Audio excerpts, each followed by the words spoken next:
Adiala jail میں عمران خان اور علی امین گنڈا پور کے درمیان ہونے والی ملاقات کی اندرونی کہانی علیمہ خان نے بتا دی۔ اڈیالہ جیل کے باہر میڈیا سے گفتگو کرتے ہوئے عمران خان کی بہن علیمہ خان نے کہا، علی امین گنڈا پور نے عمران خان کو بتایا کہ علیمہ خان تحریک انصاف کی چیئرمین بننا چاہتی ہیں اور تحریک انصاف کا سوشل میڈیا علیمہ خان کے کنٹرول میں ہے، اور یہ بھی بتایا کہ علیمہ خان ملٹری انٹیلیجنس سے رابطے میں ہیں۔ پشاور جلسے کے حوالے سے بھی علی امین گنڈا پور نے عمران خان کے سامنے جھوٹ بولا کہ پنجاب سے صرف 500 لوگ جلسے میں پہنچے۔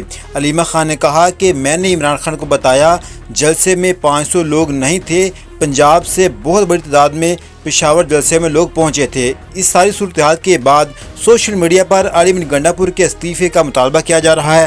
اس حوالے سے آپ کی کیا رائے ہے کمنٹ باکس میں ضرور بتائیں۔